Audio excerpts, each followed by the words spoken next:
Hello. My name is Luna. I never thought I'd begin a story like this. Not the kind where things fall apart quietly.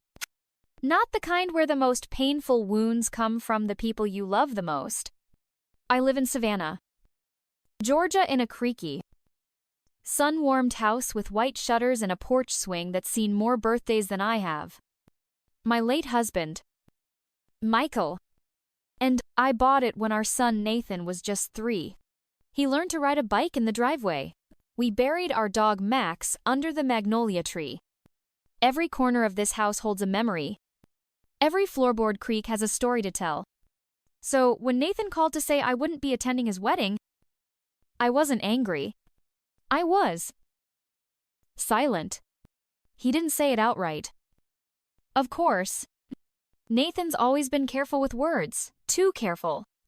He told me that the guest list was extremely curated, that Jade, his fiancée, wanted a certain vibe, and that they were trying to keep things intimate. Then he said, "We'll do a dinner with just you after." Mom. Something special. A dinner. After the wedding, I wanted to ask him if he remembered the night I stayed up until 3 a.m. sewing his science fair banner when he forgot to print it, or the time I sold my engagement ring to pay his college application fees. But I didn't. I just told him I understood. Because I do. That's what mothers do. But understanding doesn't stop the sting. And that sting grew sharper when I found out the wedding would be in Malibu on a cliffside vineyard complete with drone photography, a string quartet, and a custom floral arch. Paid for, in part, by the planned sale of this house. My house. Nathan and Jade had apparently met with a realtor. They thought the property value had peaked, and that letting go of this place would help them start their life together on the right financial footing. I found the paperwork tucked inside a manila envelope in the mail pile. They had forged my signature. I didn't cry. Not right away.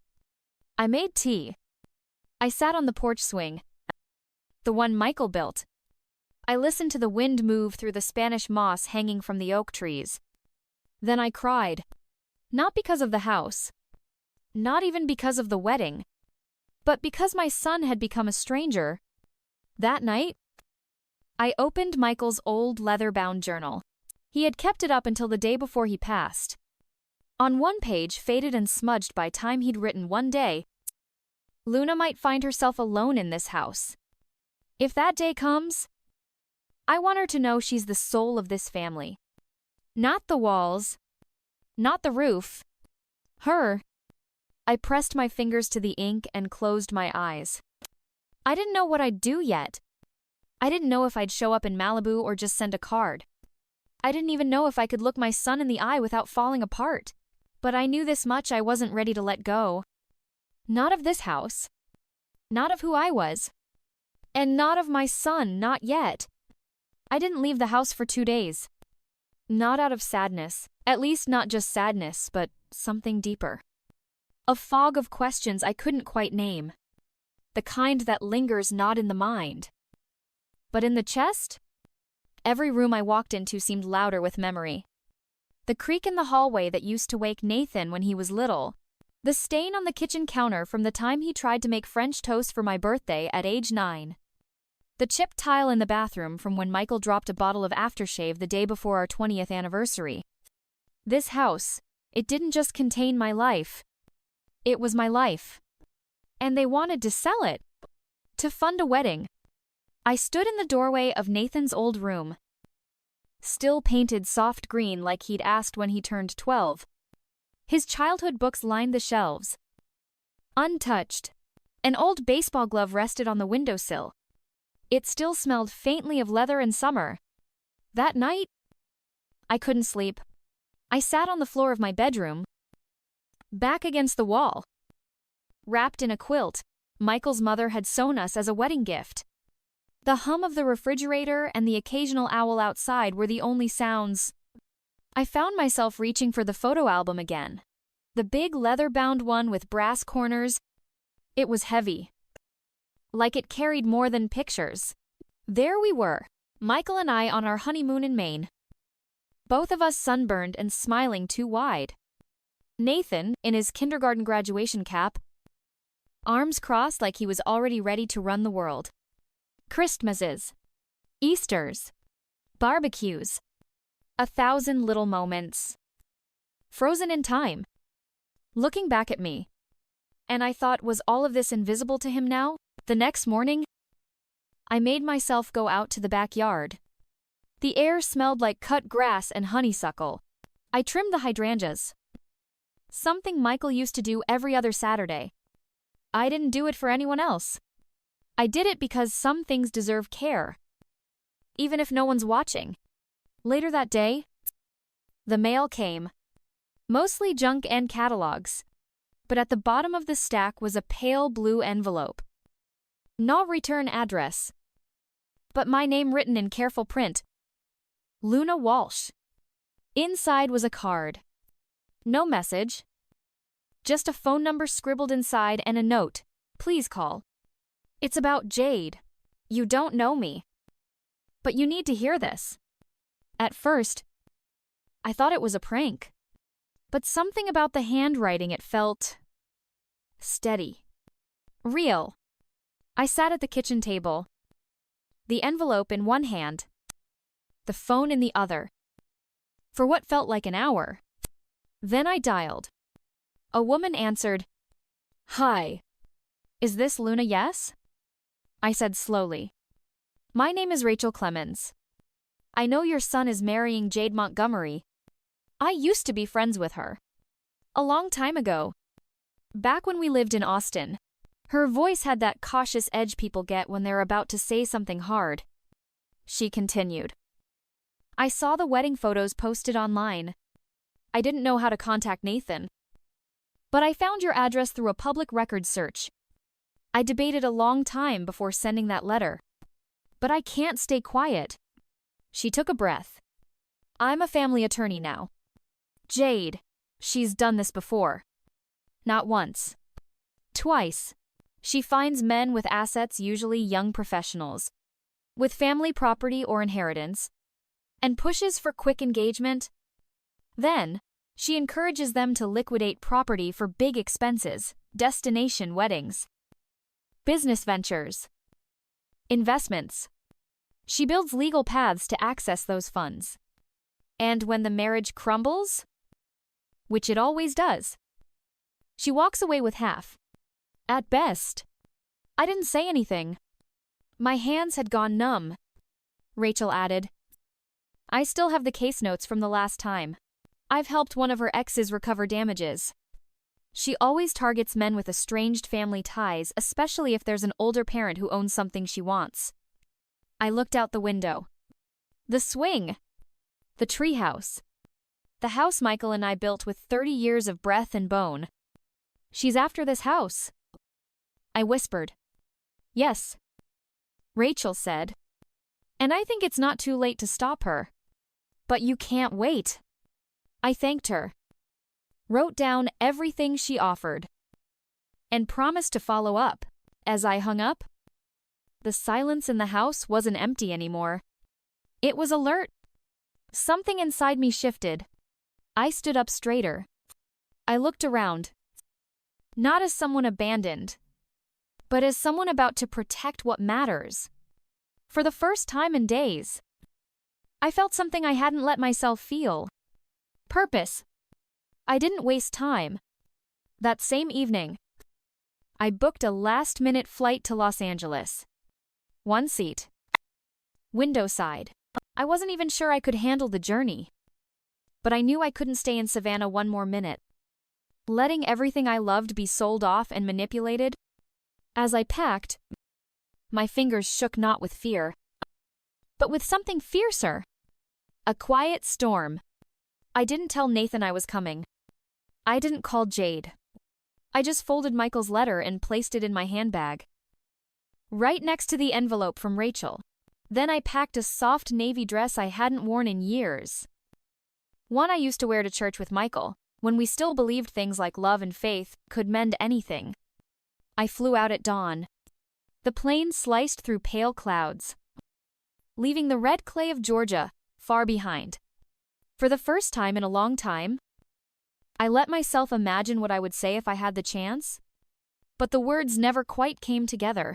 How do you confront your own son without sounding bitter? How do you look into the eyes of a boy you raised and say, "I think you're being used"? As the sun rose higher, I read Rachel's documents again, testimonies, court filings, screenshots of bank transfers, Instagram messages from Jade to former partners. She'd done this before. Each time the same pattern: emotional isolation, financial entanglement, and then exit richer, colder, and untouchable. And now, she had her sights on my Nathan. When the plane touched down at LAX, I felt the jolt not just in my body, but deep in my chest. This wasn't just a trip. This was a return to something I had forgotten. Resolve. I checked into a modest hotel in Santa Monica. Nothing fancy, just clean sheets, warm light, and a quiet corner to think. From my window, I could see the Pacific stretching out like a secret. The wedding was the next day. I had the address. Jade's cousin had posted it on social media, a cliffside venue in Malibu. Private. Exclusive. Wrapped in white roses and soft lighting. I'd seen the photos. It looked more like a movie set than a commitment.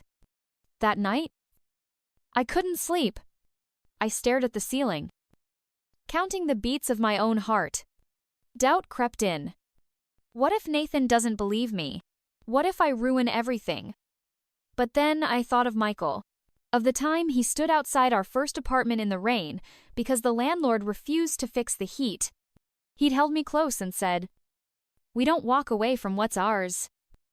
Luna. Not ever. I whispered his name in the dark. I'm going. The next day, I dressed slowly. Navy dress. Flats. Pearl earrings, nothing loud. Nothing theatrical. Just a mother arriving for the last chance to save her son. I hired a local driver, a kind woman named Jen, who didn't ask too many questions. As we wound up the coastal road, the cliffs rose on one side, the ocean crashing endlessly on the other. I clutched my bag tighter. The gate to the venue was tall and wrought iron. I wasn't on the guest list, but sometimes all you need is presence. I arrived as guests were still milling about, sipping cocktails beneath white tents. Laughter floating through the lavender air. A string quartet played softly near a fountain. And there he was, Nathan, standing near the arbor, adjusting his tie, nervously scanning the horizon. He looked older, more tired, like a man who had convinced himself that doubt was normal. I stayed in the background, near the back row, beneath the branches of a eucalyptus tree. I didn't want a scene. I just needed a moment. And that's when she saw me. Jade. In a gown that shimmered too much for daylight. She froze mid-step. Her smile faltered. Her eyes narrowed. Then she walked straight toward Nathan. She whispered something in his ear. And he turned. He saw me. The look on his face wasn't anger. It was confusion, surprise, and something else. Something like the flicker of a memory. I didn't speak. I didn't wave. I just held up a small folder. Inside it was everything. The documents. The names. The screenshots. Rachel's affidavit. He stared at me for a long time. Then he took a step toward me. And the music stopped. For a second, the world held its breath. The string quartet had stopped playing. Unsure why the groom had stepped away, Jade's hand gripped Nathan's arm, but he gently pulled free. His eyes never left mine. He crossed the space between us slowly, as if wading through water. "Mom," he said, breathless. "What are you doing here?" I didn't raise my voice. I didn't cry. I simply handed him the folder. I'm here because I love you. And I believe you deserve to know the truth before you make a choice that can't be undone. He looked down at the papers in his hand, confused at first. Then gradually still, page by page. His shoulders tensed. His eyes moved quickly. Names. Bank accounts. Court filings. Jade's messages. Rachel's affidavit. Stamped and signed. Jade was suddenly beside us. "What is this?" she asked. Our voice tight. Nathan didn't answer. She tried again. Louder this time. "Why is she here? Why are you listening to her?" Nathan kept reading. I stood back, allowing the silence to say what I no longer needed to. Then Nathan looked up, not at me, but at Jade. "Is this true?" Her expression twitched. "Of course not. That woman is just bitter you didn't invite her." He raised the final document in the folder. "Then why is your name on a restraining order filed in Austin last year? Why does it list emotional coercion and financial manipulation as grounds?" Her smile cracked. Guests began to whisper. The officiant stepped back. Uncertain. One of the bridesmaids took off her heels. "I trusted you," Nathan said, his voice barely a whisper now. "You told me my mom was clinging to the past. You said she didn't want me to be happy." Jade's lips parted, reaching for some rehearsed line. But the truth had already landed. There was no saving this script. I said nothing. I didn't need to. The facts had spoken. Nathan handed me back the folder and stepped away from both of us. He rubbed the bridge of his nose like he was trying to erase the past 3 months. Then he turned to the crowd and said, calm, "Steady, there won't be a wedding today." Gasps. Someone dropped a champagne flute. He looked at me again. "Can we go somewhere and talk?" I nodded, holding back tears I hadn't realized were gathering. We walked to a quiet bench behind the venue, away from the stunned silence of guests in pastel suits and wide-brimmed hats. "I didn't want to believe you," he said. "I kept thinking, maybe you were jealous. Maybe you were just being overprotective." "I was," I said gently, "but not in the way you think. I wasn't trying to keep you from being happy. I was trying to remind you where you come from, what you're worth." He leaned forward, hands clasped. I was so sure I needed to move on, that selling the house was just practical. "It's not just a house," I whispered. "It's your father's legacy, our history, your roots." He closed his eyes. I forgot everything. I forgot how hard you worked, how much you gave up." I let her twist the story. And now I asked softly. He looked at me, his voice small but resolute. "I want to come home." We sat in that silence for a while, two people who had wandered far from each other, finally finding the same page. I didn't say I forgave him, because I didn't need to. Love doesn't always need permission to return. We walked back to the parking lot. The guests were already dispersing, murmuring into phones, avoiding eye contact. Jade was nowhere to be seen. Nathan opened the door of the car for me like Michael used to. As we drove away from the cliffs of Malibu, the ocean shimmered below us, endless and open. For the first time in a long while, the road ahead felt like ours again. The morning we flew back to Savannah, the skies were gray, but I didn't mind. Nathan sat beside me, his hands folded, gaze fixed out the window. There was a softness in his posture that I hadn't seen in years, like he was finally exhaling after holding in his breath for too long. He hadn't said much since Malibu, but he didn't need to. Sometimes the presence of someone is more healing than their words. When we landed, the familiar scent of Georgia pine hit us. As we stepped outside the terminal, the humidity wrapped around us like a long-lost embrace. I drove. He didn't ask to. The road home was lined with memories, places where we used to stop for ice cream, where Michael used to honk twice before turning into our neighborhood. As we pulled into the driveway, Nathan just stared at the house, the porch light I'd left on, the flower beds I'd tried to keep alive, the swing still hanging from the old oak tree. He got out of the car slowly, walking up the steps like it was the first time. Inside, everything was the same, and yet, everything had changed. He stood in the doorway of the living room, running his fingers along the mantel. A photo of him as a baby in Michael's arms. A ceramic bowl he made in 3rd grade. Still crooked. I didn't know how much I missed this place, he said, almost to himself. I smiled gently. It never stopped being yours. He turned to me, eyes dump. I'm sorry, Mom, for trying to sell it. For letting her. I shook my head. What matters is that you came back, that you saw what I couldn't say with words. He nodded. The days that followed were quiet but healing. Nathan didn't rush into anything.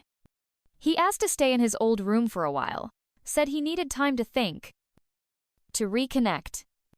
I agreed without hesitation. Each morning, we had coffee together on the porch. He asked questions about Michael, real ones. Not the kind you ask to be polite, but the kind that come from a place of longing. He asked what his dad had been like when he was young, what his favorite meal was, whether he ever doubted himself. I told him everything. One evening, Nathan pulled out a large sketch pad from the attic. Inside were old blueprints, Michael's dream project. He had always wanted to convert the shed in the backyard into a small studio. Not for profit, just to teach kids in the neighborhood. He used to say, ones who don't get enough attention at school. Nathan stared at it for a long time. Did he ever start? No, I said. He died the winter before he planned to break ground. Nathan was silent for a moment. Then he said, maybe it's time someone finished it. I looked at him, surprised. You? He shrugged. I was going to build a life around someone else's vision. Maybe it's time I build something that actually matters. That weekend, he called a contractor. He got his hands dirty, helped tear down the rotten beams, replaced drywall, painted, wired the lights himself. I hadn't seen that spark in him since he was 16. Building forts out of bed sheets. Neighbors came by, curious, supportive. One woman down the street offered to donate unused art supplies. Another asked if her grandson could come learn how to sketch. Nathan smiled. And one morning, a small wooden sign appeared in front of the newly restored shed, the Walsh Studio, for kids who dream big. It wasn't flashy, but it was perfect. One afternoon, as we were cleaning up brushes, he looked at me and said, you know, I think I needed to lose everything I thought I wanted, just to see what I actually needed. I didn't answer. I just hugged him. Not as a mother trying to protect, but as a woman who finally got her son back. And this time, he wasn't running. He was building. It started with one kid, Marcus. He was 8 years old. Shy, with thick glasses and a notebook he never let out of his hands. His mother, Carla, worked the night shift at the hospital and dropped him off every afternoon with a warm smile and tired eyes. Nathan showed Marcus how to use charcoal. By the second week, Marcus had filled 6 pages with comic book sketches, each one signed boldly at the bottom by Marcus W. .9. Then came 2 more kids twins from up the road whose school art program had been cut. Then a girl named Alexis, who barely spoke, but spent hours shaping clay animals with a focus far beyond her years. And then, one day, a local news van pulled up outside. I was sweeping the porch when the reporter stepped out, a woman in her 30s with a soft voice and sharp questions. Her name was Melissa Hart. "We heard about what your son's doing back here," she said. "The whole community is talking." He hesitated. "It's nothing fancy. Just a little space to help kids feel seen." She smiled. "Exactly. And that's what makes it beautiful." The story aired 2 nights later. They called it One Mother's Faith, One Son's Redemption. A town reborn through art. It wasn't dramatic, but it didn't need to be. They showed clips of the kids painting, laughing, learning. Nathan smiling awkwardly on camera. Me in the background, planting fresh daisies along the windows. The very next morning, a letter arrived in the mail from a retired teacher in Vermont. "I saw your story," it read, "and for the first time in years, I cried for something good. Enclosed is a check. Please use it to buy more supplies. Enclosed $500. Then came emails. Then packages. Easels. Books. Crayons. Notebooks, dozens of them. Some with little notes taped on top. For the kid who dreams in color. To the girl who sees animals in clay. Because every child deserves a chance to feel important." Nathan looked at me one night and said, "This was never just about me." "Was it no?" I said, "It was always about remembering who we are. And giving others permission to remember too." One Friday afternoon, as the sun filtered through the old oak tree, Marcus stood beside his newest sketch, a portrait of his mother holding a tray of coffee cups, looking proud and peaceful. When I complimented it, he shrugged. "She's the real superhero," he said. I had to step inside so he wouldn't see me cry. The town began to change. 2. A church down the street opened their basement for weekend music lessons. A retired woodworker started teaching kids how to carve. Someone started a poetry night at the library. It was like someone had shaken the dust off the soul of this place. People remembered how to care again. And in all of it, Nathan kept showing up every morning at 8. Paint on his jeans. Smile on his face. Laughter, louder than I'd heard since he was a boy. One afternoon, as we cleaned out the storage closet, he pulled out an old canvas, one Michael had started but never finished. It was just the outline of our family under the oak tree. Nathan sat with it for hours that weekend. Then, he finished it. Carefully. Lovingly. He added detail to Michael's eyes. Filled in the sky with warm golden streaks. And painted himself not as the boy he was, but as the man he had become, standing beside me. When he hung it up in the studio, no one said a word. We just stood there, hands on hearts. The silence louder than applause. Because in that room, with brushes in jars and laughter in the walls, something had come full circle. Not just for us, but for everyone. The sun had begun to set, and the studio windows glowed gold. I stood at the threshold of the Walsh studio, holding a cup of coffee, watching the kids pack up their brushes and clay. Marcus waved as he left. His backpack full, his head high. A line of chalk hopscotch squares stretched down the sidewalk. Faint but cheerful.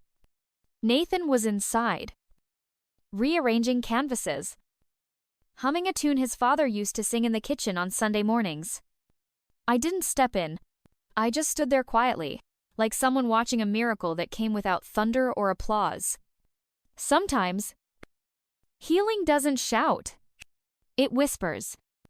It lingers in the way people smile differently. In the silence between two people who no longer need to explain everything.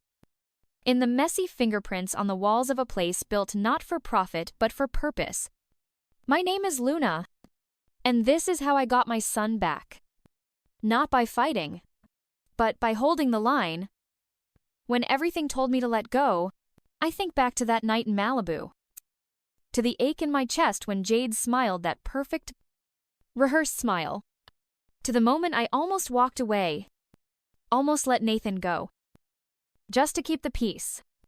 But sometimes, peace is not silence. Sometimes, peace is truth. And telling it costs you something. But what you get in return is real.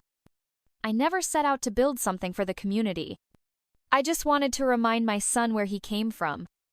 I never imagined it would become a studio. That kids would start calling me Miss Luna and ask for extra clay on Fridays. That my porch would become a place where parents dropped off dreams like lunchboxes. But that's the thing about grace. It spreads. When you stand for something quietly, faithfully, other people start remembering what they believe in too. One afternoon, I received a letter. It had no return address. Just 3 words on the envelope. You were right. Inside was a picture of a ring, the same one Jade had flaunted on her engagement post. Alongside it, a simple note. I let him go. For good. There was no name. But I didn't need one. I folded the letter and put it in a drawer. Next to old recipes and school drawings, some stories aren't meant for revenge. Just closure. And maybe that's the greatest victory of all. Letting go without bitterness. Winning without gloating. Choosing light. Even when no one claps for it. This house, our house, stands taller now. Not because of renovations, but because it breathes again. It has voices in its rooms. It has laughter in its walls. It remembers love. Nathan still has a lot of growing to do. But he's doing it. On his own terms. With humility. Last week, he stood in front of a high school assembly and told them what he had once tried to hide. He spoke about manipulation. About shame. About forgetting who you are, just to be accepted.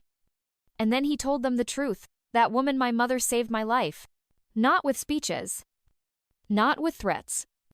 But by being the only person who didn't give up on me when I gave up on myself. I watched from the back row. And I wept. But they weren't tears of sorrow. They were tears of return. Of recognition.